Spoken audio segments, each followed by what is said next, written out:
Dolore toracico, problema cardiaco o solo dolori intercostali?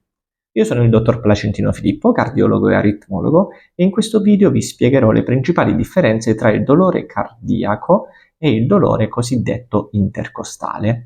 Specifichiamo subito che questo video non invita in nessun modo all'autodiagnosi, infatti in qualsiasi caso di dolore toracico bisogna subito riferirlo al proprio medico e sarà lui a valutare l'eventuale gravità della situazione. Per dolore toracico si intende qualsiasi fastidio che interessa il distretto toracico. In realtà in pronto soccorso consideriamo dolore toracico già dall'ombelico fino alla mandibola, quindi il distretto è più ampio.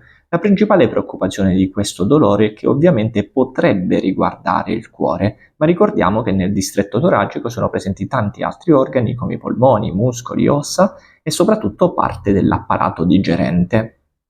Il dolore di tipo cardiaco è un dolore di solito oppressivo, gravativo, come se avessimo un peso sopra il torace. Molto spesso non viene neanche definito dolore, bensì un fastidio, che in termini anglosassoni viene definito distress.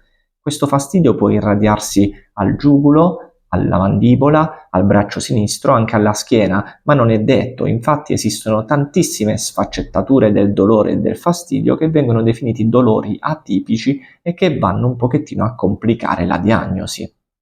Il dolore di tipo cardiaco, inoltre, può non essere correlato a restringimenti sui vasi del cuore e le coronarie, ma essere dovuto ad esempio ad infiammazioni di alcune strutture del cuore, come ad esempio la miocardite del muscolo cardiaco, che è diventata famosa con il coronavirus, o ancora la pericardite, che è un po' più frequente, interessa anche i giovani, e che è dovuta alle infiammazioni dei foglietti pericardici che proteggono il cuore.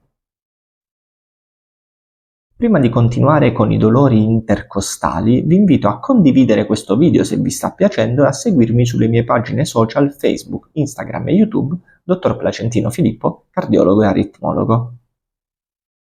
I dolori di tipo intercostale, invece, sono spesso dovuti a dei traumi o degli sforzi che magari non siamo abituati a fare, a delle tensioni muscolari a livello del distretto toracico o ancora delle nevralgie, cioè infiammazioni del tessuto nervoso, questi nervi che passano nelle arcate costali. Come distinguere quindi un dolore di tipo cardiaco da quello intercostale?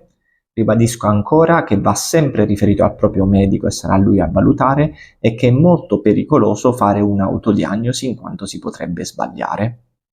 Ovviamente non sempre è facile distinguere i due tipi di dolore. Il dolore di tipo cardiaco solitamente è più intenso e tende a perdurare nel tempo, si accentua con gli sforzi fisici e tende a ripresentarsi.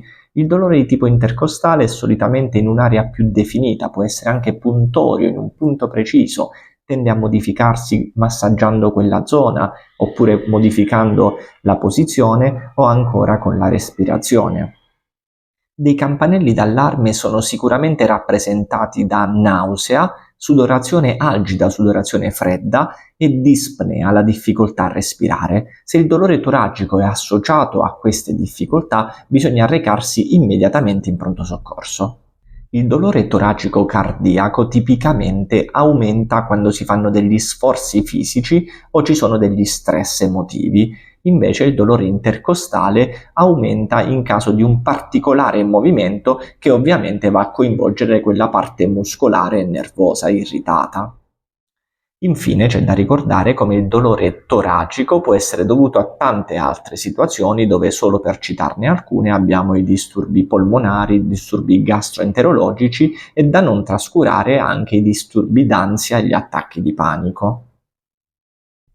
Se vi è piaciuto questo video vi invito a condividerlo e per restare sempre aggiornati potete seguire i miei canali social Facebook, Instagram e YouTube Dottor Placentino Filippo, cardiologo e aritmologo.